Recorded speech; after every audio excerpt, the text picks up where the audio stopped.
Welcome to the Autonomic Healing Podcast. I'm Tom Pells.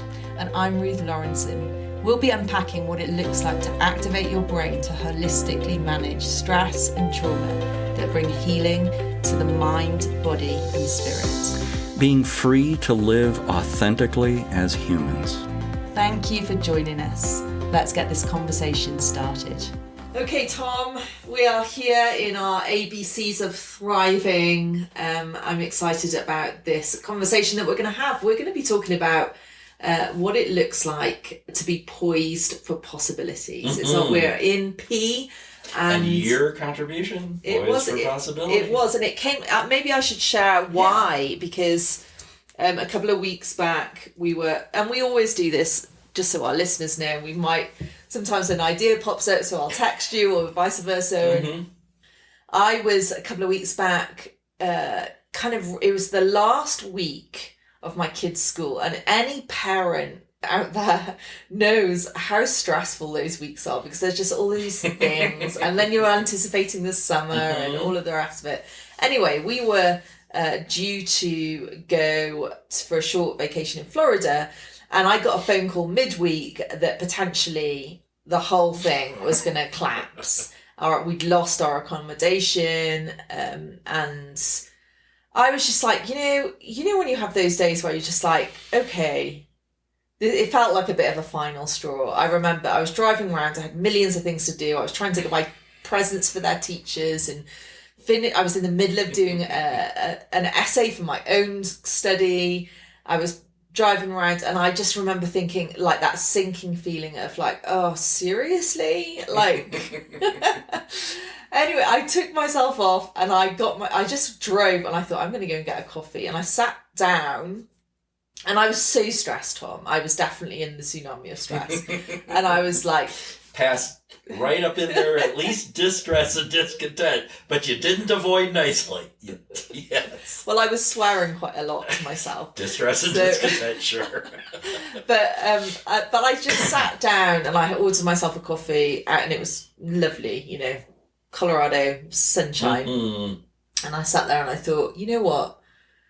I've got to transition wherever my head is right now, which was in stress mode. Mm-hmm. I need to just find a place where I can be poised, and I didn't even really know what, like, we've kind of got into what that word means now a little bit more, but I was just like, actually, this has all gone wrong, or supposedly gone wrong. But as I sat there and drank my coffee, I thought, well, this could be an opportunity. This could be a possibility. Like, what is happening here? I think I asked myself the question, well, okay, what could be then? If this isn't going to happen like this, what could be? But it took me at that, my coffee and that moment of sitting in the sunshine, to switch. And I felt like, I managed to somehow swing myself into being more poised, into being more, okay, like, so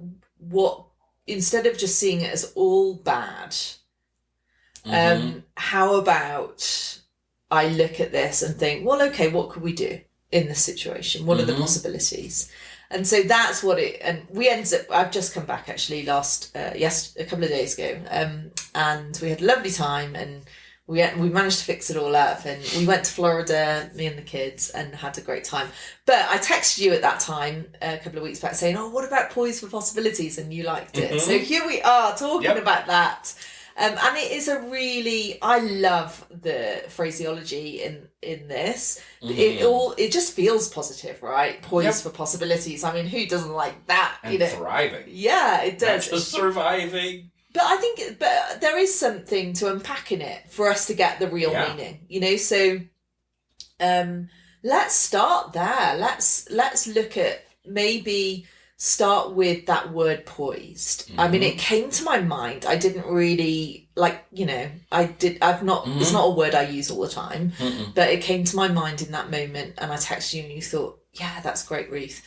So let's talk about poise. What is the power in being poised? What does it mean? And how do we get there, So do you want to kick us off? Yeah. And I would say that it's not just the power that's in it. It's about feeling and being empowered that poise is about. Yes. So in the tsunami of stress, there is stress and need that triggers a sympathetic flight or fight. And then we have an anticipation of, oh no.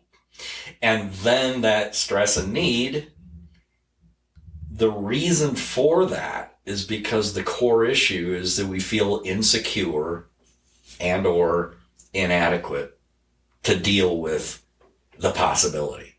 And so when we feel insecure and inadequate, then instead of seeing possibilities, we really end up anticipating all of the things that could go wrong. Yes. That's the trajectory of our anticipation of what we could see even. But it comes from that root cause of being insecure, inadequate. Yes. So then the possibility is not a positive. It's not possible. The possibility is, oh no. Yes. And then that escalates into distress and discontent. And then we're not happy campers. And the issue there is that the inadequacy and insecurity, the incapability, escalates into a sense of powerlessness. And I'm powerless to do anything about that. Yeah.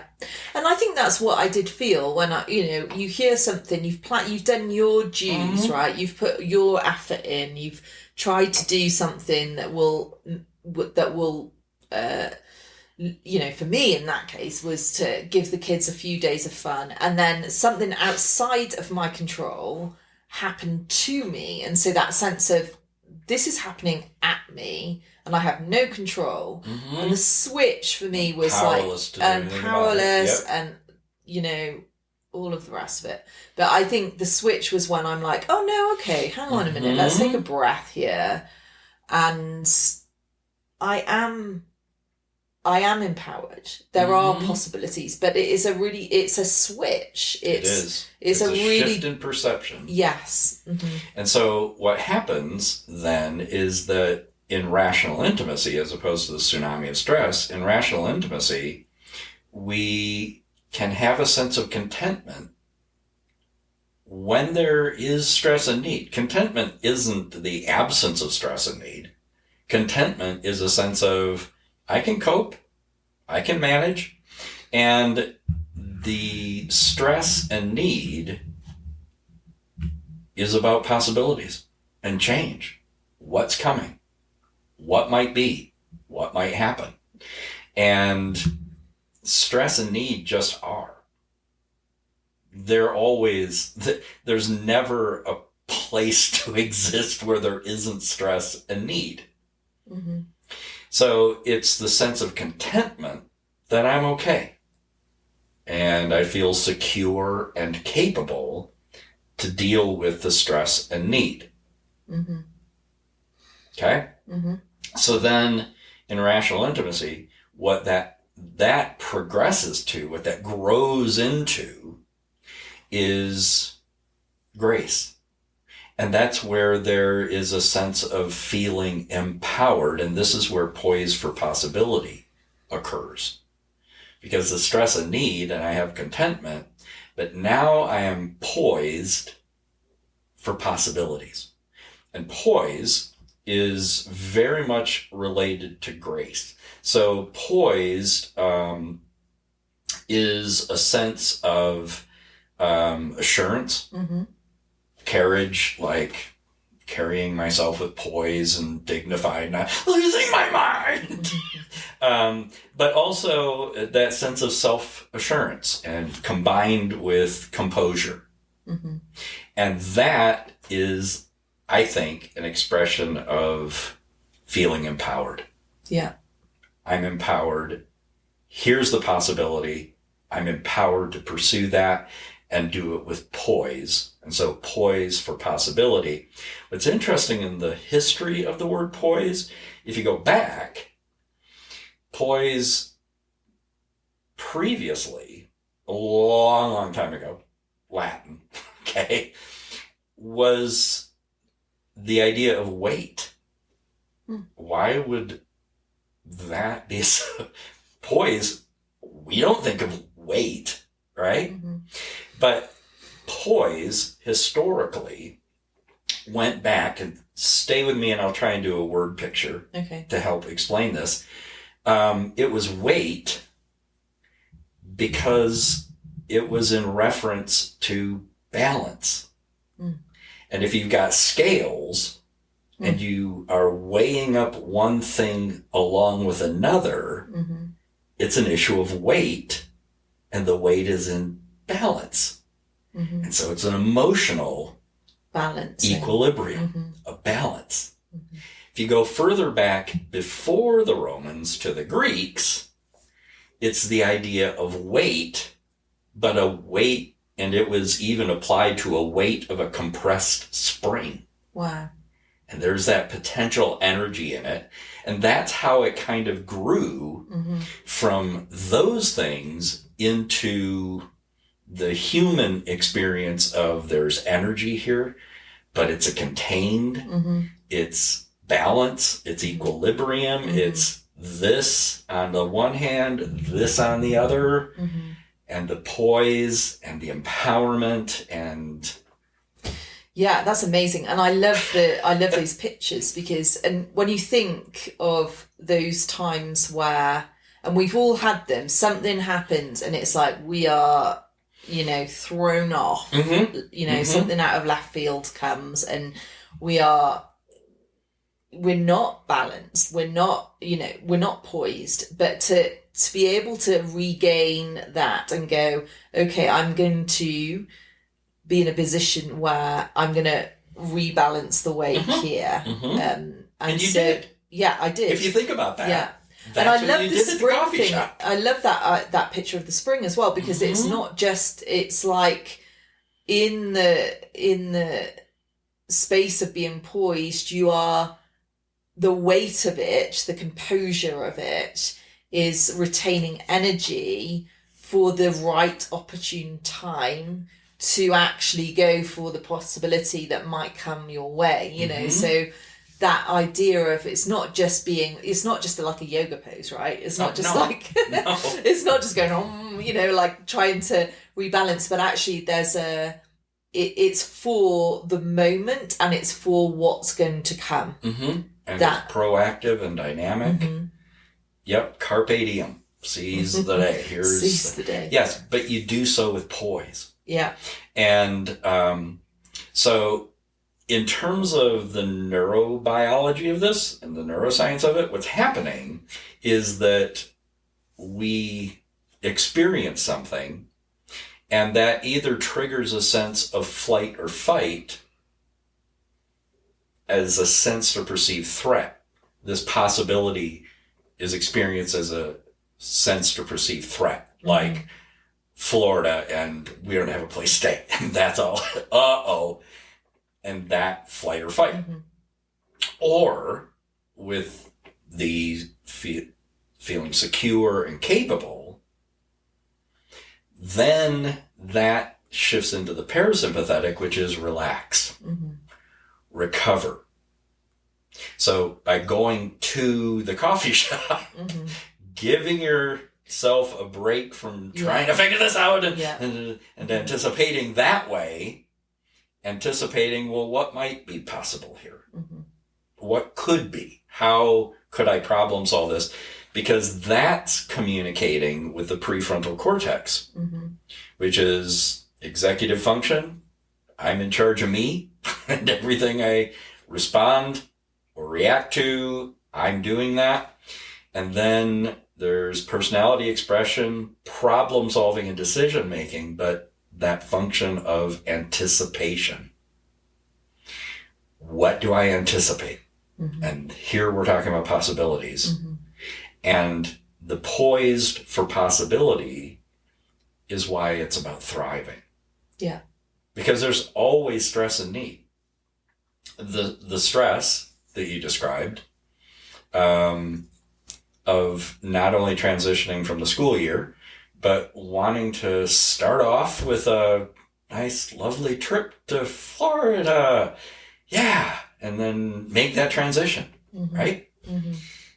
And the need that goes into all the arrangements and everything that goes with that, but also the need to just transition and relax and decompress. Mm-hmm. Yeah. Yeah, and I think, with all of normally what happens when you're not poised, when something happens, and I remember in that instant, it wasn't actually, and I think this is typical of what happens in these situations. Yeah, it was cumbersome, and yes, because actually I could figure out accommodation, but it was triggering. It was tapping into a sense of energy, a sense of I've worked really hard, I'm trying my best, and then it's like, so I have my own narratives of, it feels like, what do you say again, where it's like, it feels so similar now to what happened then. Yes, that was then and then is now. Yeah, so usually I think when we're in those places of fight and flight, when we're not poised, it's usually not just the circumstances. Oh, no, never. It's tapping into some big buttons in me that is making me feel like overwhelmed, So Yep. I think, but that's the point, is that by shifting and by recognizing, I think one of the key things that we've been sharing, Tom, in this Thriving series to our listeners is that even just recognizing where you're at really helps. Like, so it didn't take me long to think, okay, I am like not in a good place. I am triggered, and that's okay. I'm human. I get that. I knew why I was triggered, and I could separate those things. And I just need to take a break. Like, I just need to sit down, and then actually it did feel like when I was driving around in the car and trying to figure it all out, being triggered, it was like irrational. And then when I sat down, I was like, that was much more logical. It was like, okay, we can do this, and that's what poised brings you into that place of more rational understanding of the situation. But also, I think when you're in fight and flight, when you've been triggered from those stressful situations, it's very difficult to see possibilities, and I think, but when you're poised, it's almost like the dust settles. And you're able to see, we could, that door might be closed, but these are open. And it's very difficult to see those things when you're in that state of fight and flight. Yep. And so I think that's the beauty of being poised, of trying to get into that space, into that parasympathetic space of being poised, because it's the door to being able to logically or rationally think about the situation that you're actually being faced with. And then you're also able to see the possibilities that could be ahead, that actually could even be better than what originally was planned. And then also, like you said, there's this weight on you, energy-wise, that's preparing you to engage with those opportunities, if they are the right opportunities that come across, and engage with the possibility that could be present. So yeah, I mean, I think that's why it's such a brilliant thing to think about, and think, actually, if you're driving around like me 2 weeks ago and you're all stressed out, think, maybe I need to be poised. So here's the steps. Yeah. As they naturally occur. When we find ourselves having lost our poise, we're stressed, we're in need, and this is not a positive thing. It's triggering flight or fight. And then we get into the distress and discontent. That's a prime opportunity to just say, stop. Just don't keep going. Because it's not going to go anywhere productive. Just stop. And I literally physically stopped. You did. Yeah. Yep. And just stop and then reconsider. A really instrumental piece, and you'd mentioned it, is it's not just about this. It's about this, and how many times in the past has this occurred and it did go in a negative direction. That doesn't mean it has to this time, but if we don't stop and just ask ourselves, what is this like from the past? And if you just listen, your brain will say, I know, because it will come to you. And, and because that one went in a disastrous or detrimental direction, then we think this one's going to too. Mm-hmm. Well, that was then, and this is now. Mm-hmm. So then give yourself a chance to identify that, because now you're not dealing with this situation and all those situations. You're just dealing with this situation. Mm-hmm. And that's where the possibility can emerge. Yeah. Of something different. Yeah, and I think, I remember sitting down and I think I probably said out loud as I was sat outside, I was like, I'm triggered. And just by naming it, it helped me understand what was happening. And I was like, okay, I could see it for what it was, but like you say, it didn't have to continue on. No. So I think that's really helpful. Yeah. But then also to understand that if we can stop, if we can reconsider what is happening, and then we shift ourselves into that poised space and just understand the benefits of being poised. Yes. That's something for me, like that's something that's very motivating, Mm-hmm. So let's talk a little bit about these possibilities then. We're talking about poise. That helps us get there. That helps us see the possibilities. But possibilities, there's something, we were talking about this earlier, but there's something just about something very, like, not everyone sees possibilities as positive. When I hear possibilities, I'm always excited. I'm just like, otherwise it feels boring to me. Mm-hmm. If life didn't have any possibilities, it would be so boring. Yes. Especially if you're kind of in spaces that are not life-giving, then you're stuck, right? Mm-hmm. But I think having possibilities on the horizon, for me, it's very much linked to hope. And change, but positive change. So do you want to talk about that a little bit at all? Yes. If you step back from possibilities, what that really has beneath it is anticipation. What do I anticipate occurring? What could happen? The negative anticipation occurs because based on past experiences, there was a negative outcome. Something detrimental did occur.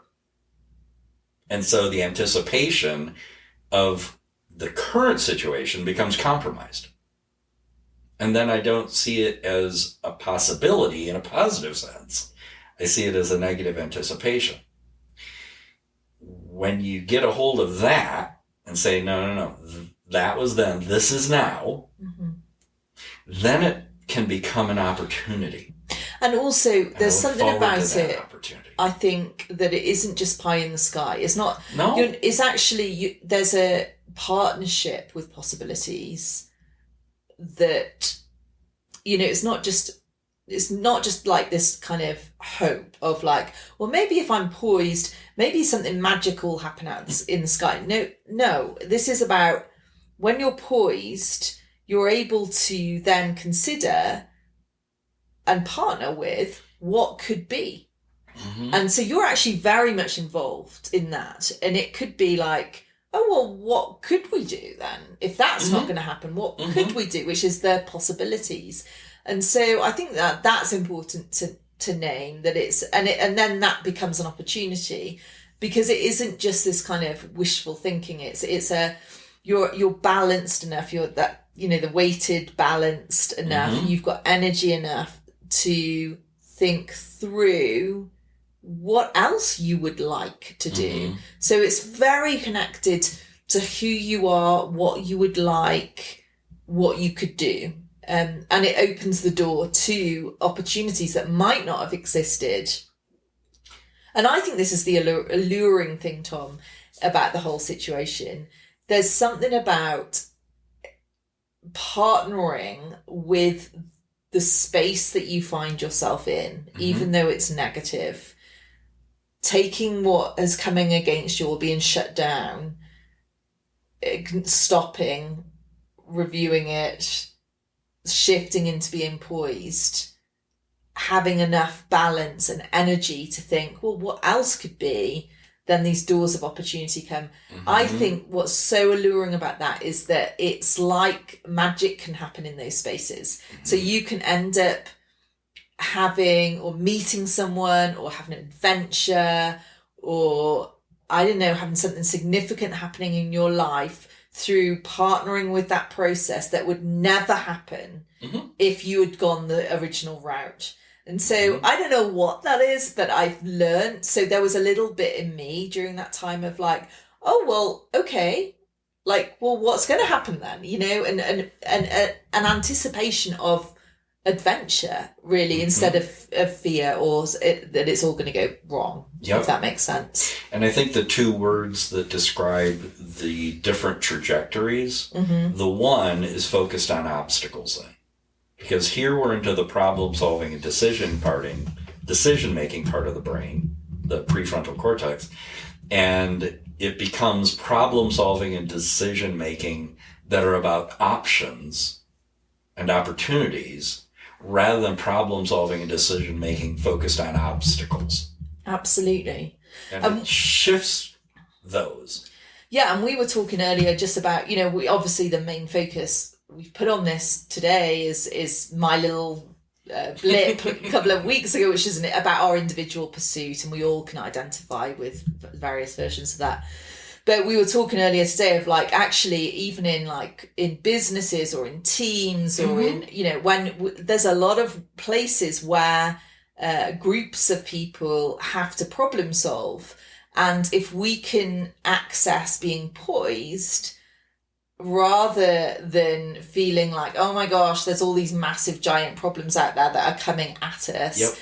What does being poised look like in a team setting, and what that does for our problem solving is pretty interesting, I think, you know, to think about if we could apply that into staff teams or work situations or even family situations, like anywhere that where you're planning or problem solving, you know, it really is applicable to those places.